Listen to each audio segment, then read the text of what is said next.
My name is Nayoka Oware. Welcome to The Journey. We want to know about you. What one thing would you change in the world?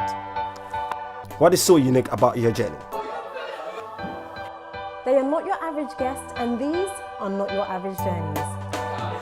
Our motto is, When you know where you stand, you will never fall. Our purpose?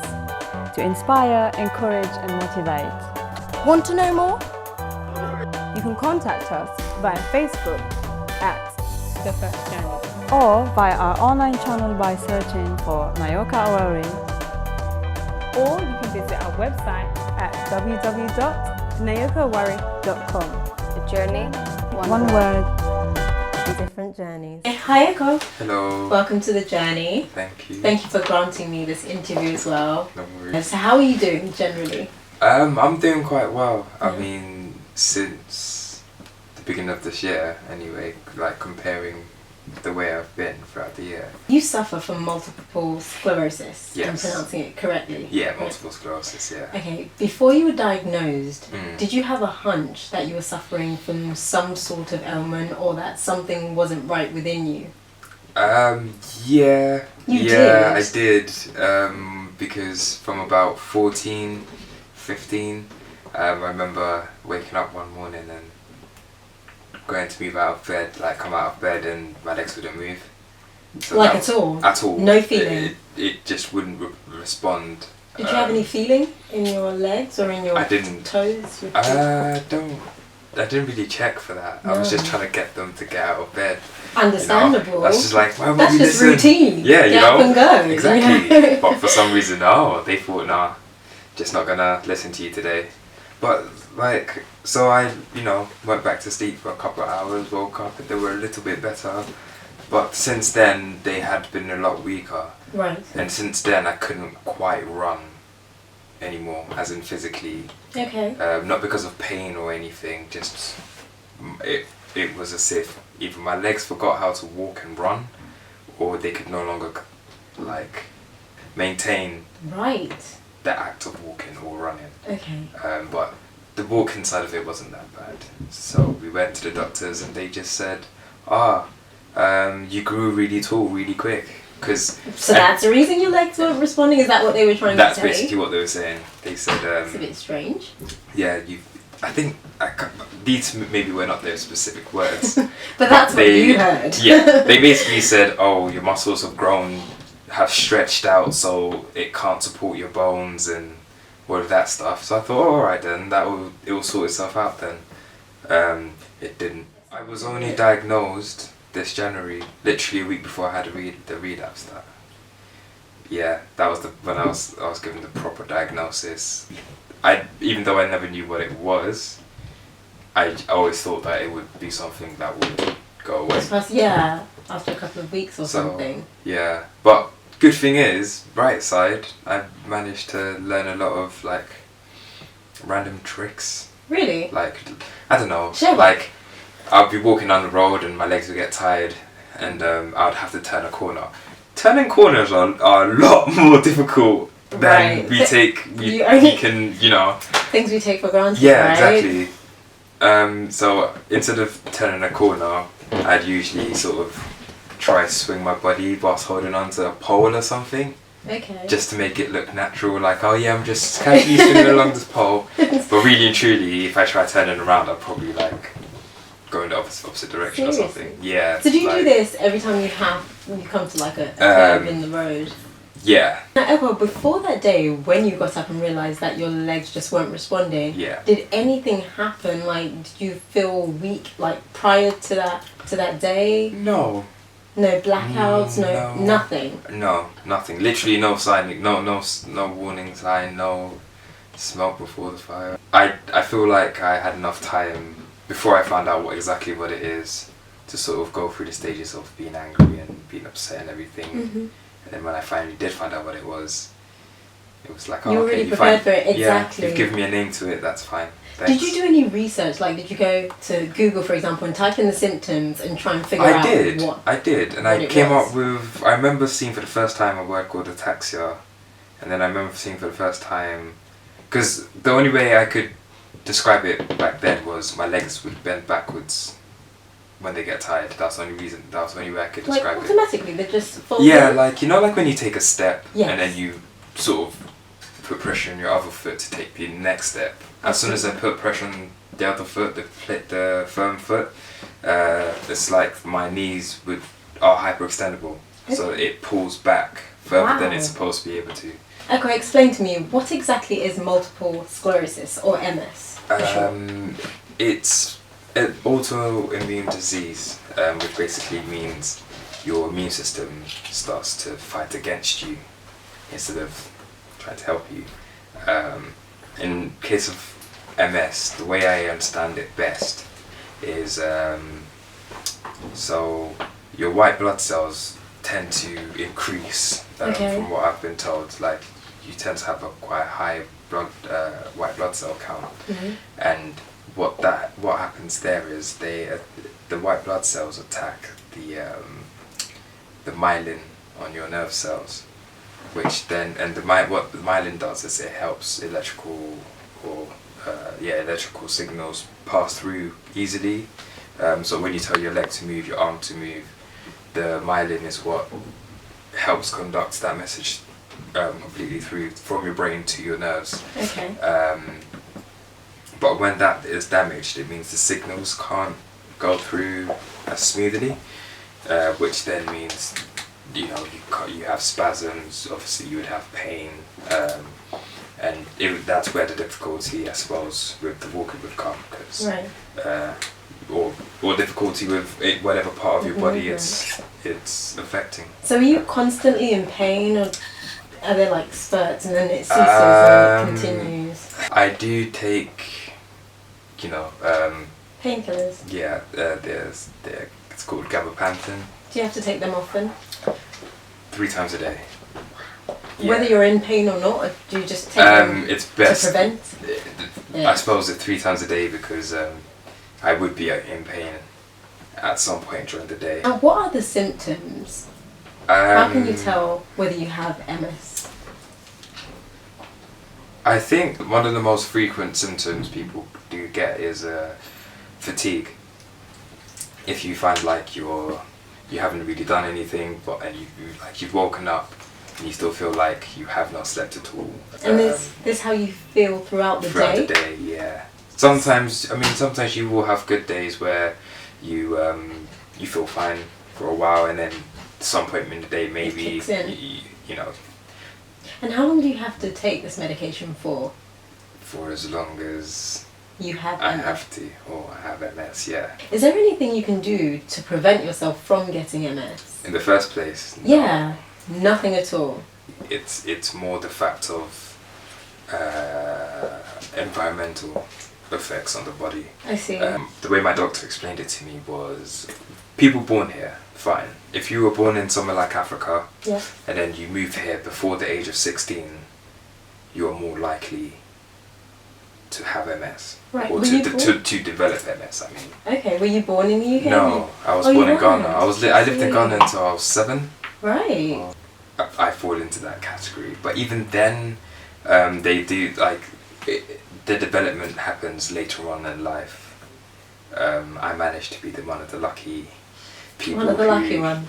Yeah, I managed to be one of the lucky ones who managed to show symptoms before 16, 18, I guess. If it is detected at an early stage, is there something the doctor can do to prevent it from developing and like becoming as painful as it was for you?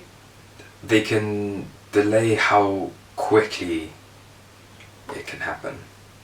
For example, I'm on Tysabri at the moment because of the aggressive nature of MS I've got. I see. Tysabri is a pretty aggressive form of treatment. It's a infusion, 2-hour long infusion.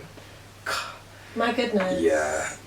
Although I did get told that I get it for 2 hours because I'm actually young and healthy, but for older patients they can have up to 9-hour sessions, which is ridiculous. That's crazy. It's crazy to think me. about. Yeah, because I remember complaining about the time, being like, oh, do I have to be here for 2 hours really?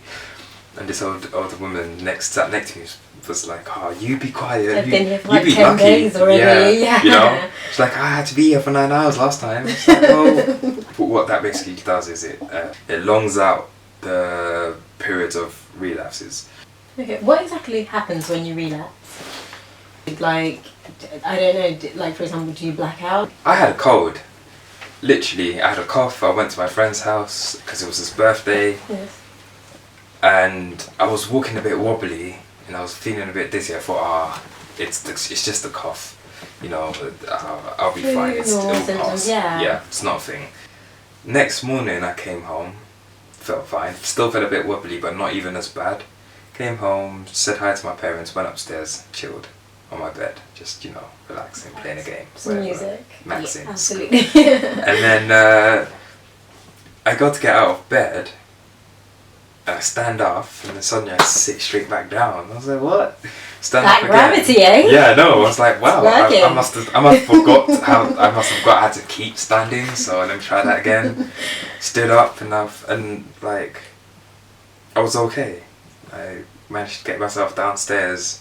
I said to my mum, "Mum, I was about to tell her. Right. You know."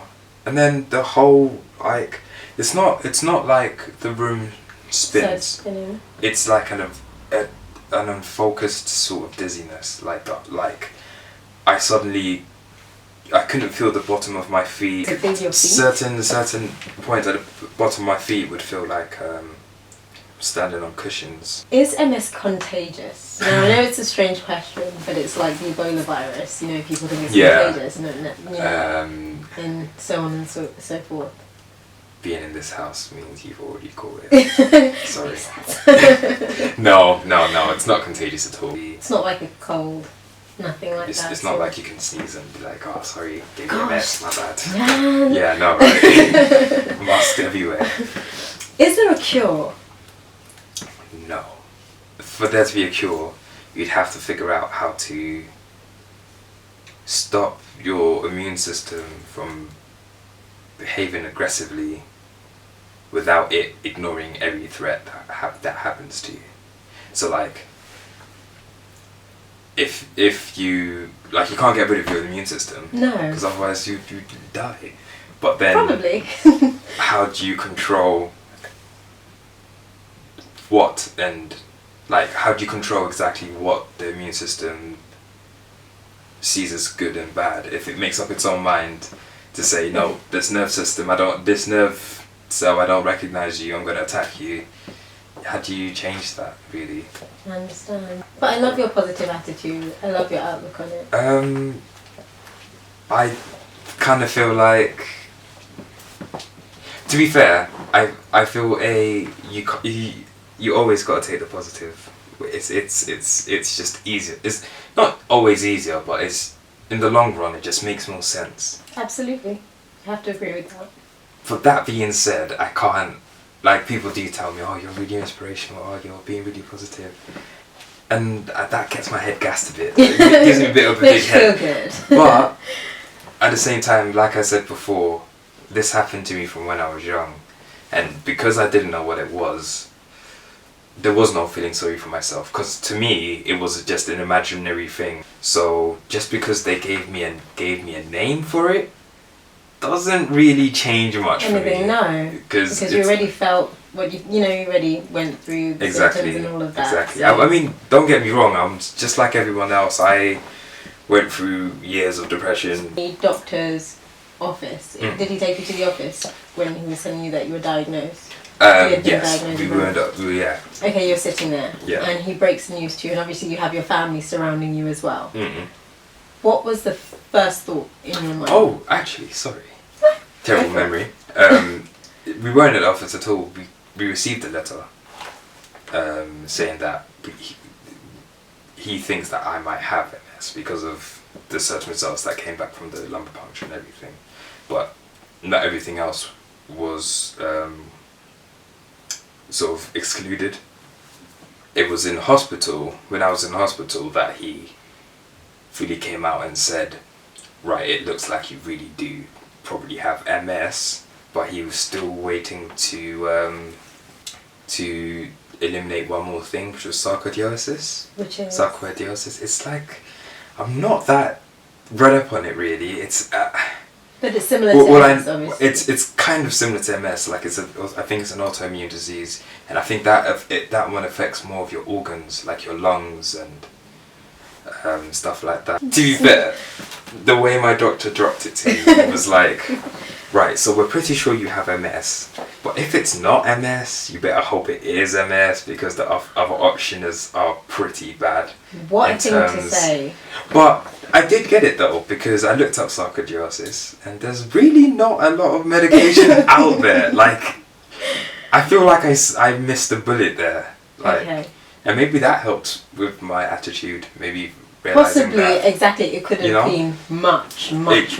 It could be much worse. And Ekow, you said you were sent a letter first, yes. stating that it could be MS. Yeah. Do you think there was a better way, maybe, that your doctor could have broke the news? A phone call, inviting you into the office, because that probably was a big shock for you and your family. But I mean, he didn't really write it in a definitive way, so that sort of did soften the blow. I mean, Weren't you panicking? Like, what is all of this? And then you quickly go and do some research on it, and you're like, oh my gosh, I could have one of these ailments. I, for some reason, am not like that. But you can tell how I would be. Yeah, I can definitely tell. I can definitely tell it's probably the normal reaction to something like that. That wasn't you. No, I kind of was like, oh, okay, well, I'll wait for you to pick one, and then let me know. Do you take any supplements? Vitamin D. Vitamin D is massive. Like, I get told about that all the time by my parents, because I always forget to take them. Did you know anything about MS before you were diagnosed? No, no idea. I remember seeing a documentary where someone who did have MS featured, and I think they were talking about, but they must have been talking about MS or something related, but he was shaking like violently, like his whole body was spasming, and I was like, what is this? But I sort of put it in the back of my mind thinking, that's one of those really rare illnesses that won't ever happen to me. I'm fine. That's I don't need to know about that. In that moment. And I think a lot of people will think that, seeing it, like, or even maybe people watching this video might be like, oh, he's talking about that illness that's not really, you know. It's rare. It's rare. Not many people would have 5,000 5,000 people, and. But it's actually more people than I definitely more people than I realised anyway. Tell me how this has affected your social life. It has definitely killed it. I don't like relying on people. Once again, I understand. I can relate. You know, like, you have to wait for someone before you have to do something. Like, I want to go to the shop now, but I've got to wait for my friend to finish something because no one else is at home, and he's got to do stuff for his mom, so I have to wait for him to finish that before he comes and gets me to go out. Okay. That being said, I find it amazing that my friends actually decide to go through all that effort of coming to my house just to pick me up so I can go somewhere. There are very few people like that. So your like, close circle of friends are obviously the good ones. Well, they do the tough love thing. That, like, if we're walking up a hill and I'm being lazy and struggling on the hill, they're just like, "What are you doing? Man up! Come on!" Basically, but all of that is all love. Anything else apart from your legs? Well, not my sight a bit, because it does. Yeah, purely I mean, loss of sight is a pretty common. So it's linked to multiple sclerosis. Are you serious? It's pretty. Like sight in both eyes, or just the one, or is it your vision just a bit blurred? Sometimes it's just the one. Well, for me personally, I don't really lose my sight. I see double or triples of everything.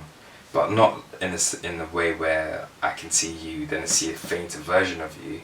It's more, you know, like if you look into the light for a long time, Yes. and you start seeing. So, having a conversation. If I'm really not having a good day, having a conversation could be a nightmare, because I tend to forget things I'm saying in between the sentence. That must be really irritating. Very, very, very. Even more so when you're trying to talk about something your friend just said, and not only have you forgotten what you were saying, you forgot what your friend was saying. So you literally don't remember why you were talking in the first place. Do you just go like, oh, forget about Yeah, it? most of the time. Let's just watch TV. Most of the time, yeah. Don't worry about it. How do you cope with day-to-day activities like brushing your teeth or making yourself breakfast? Do you do these things? Even though I can go into the kitchen and get stuff myself, they feel better with themselves or better in themselves if they just grab me it quickly. Just make sure I don't drop anything or break stuff, because I'm clumsy as it is anyway. What things do you miss doing, or what did you take for granted before? Walking and running.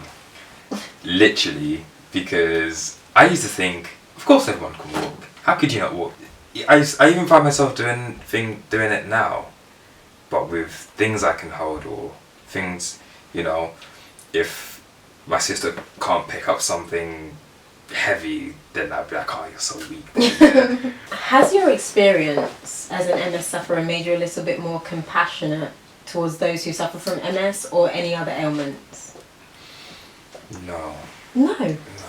I am more empathetic, as in I can sort of more easily put myself in their shoes. You don't pity them or anything like that? No, because I feel like I think pity is a really dangerous thing sometimes, because the more you pity someone, the message you're conveying is, you need this pity. You shouldn't feel alright without this pity. Right. So therefore, whatever illness, whatever you've been taught about your illness, that is it and only it, and you won't be able to do anything more. But most of the time, or a lot of the time, people can do or can push themselves more. And I'm not trying to say, you know, kill yourself trying to do something impossible. No, but what I am saying is, if you experiment, like if you can push yourself, if you say can take one step one day,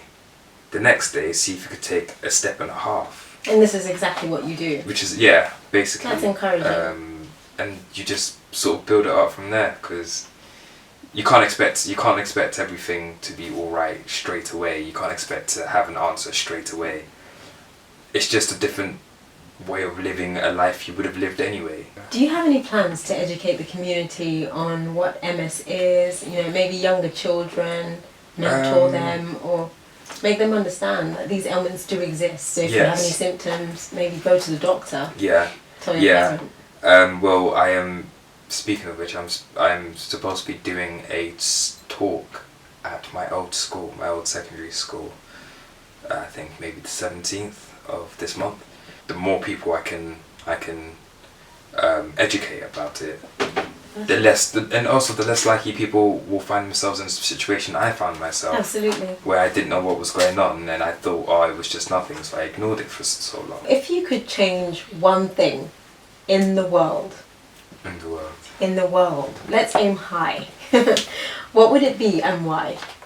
The world is filled with way too many things. Just pick one. I understand that, but there must be one that's really important to you. One thing that really irritates you or plays on your mind, or you see and you think, no, that's just not right. Willing ignorance. The feeling for people to be willingly ignorant. That's what I would change. Please elaborate. Give an example. Oh, hey, McDonald's was killing you. Doesn't matter. I'm still gonna eat it anyway. But it does this and that to you. No, it doesn't. Oh, have you done your research? No. It just tastes good and smells nice when I walk past it. That's the willing ignorance I mean. I feel like people should be more self-aware. And not put everything down to spirits or fate or blame someone else. Some higher governmental force, whatever. It's all down to whatever you decide. If you do everything in your power and somehow whatever in life still says to you, no, you can't have that. It wasn't meant to be. It's just not basically. meant to be. And if it's not meant to be, it's not because there's a fate out there or someone out there trying to stop you from getting what you want. It's just the way your life is being led. It's not the way it's supposed to go. It doesn't lead that path. So Now there is one more thing, Ekow. yeah. No, thank you. Because I know you've been through a very challenging. Is it about a year? Just over a year? Yeah, nearly a year. Yeah. A year in February, actually. It's been very, very challenging for you. So I really do appreciate this time as well. And I'm hoping that by watching this, a lot of people will be inspired by you. I hope so. Because you are doing a lot of things that able-bodied people aren't doing. Yeah. Like you say, we take a lot of things for granted. Yeah, A lot yeah. of things for granted. So when Yeah. you have your health and, you know, you have a bit of money and some chips in your pocket, you're just like, you know, I'm fine. Yeah. And you're not motivated to get out there and do more and pursue your dreams and your goals. So I mean, everyone will have a time when they have a chance to do what needs to be done for themselves and for everyone else. and hopefully they will grab that opportunity with both hands. Exactly. So yes, thank you so much for your time, Thank you Ekow. for having me. Give you a handshake, a hug, and Thank you. Yes, my hand's a lot Right. smaller than yours, Yeah. but thank you once again for No your worries. time.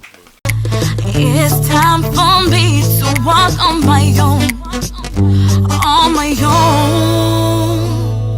I cry, cry, cry, but it feels like you never hear me. I can shine, shine, shine so bright, but you never see me. Even when I have you home.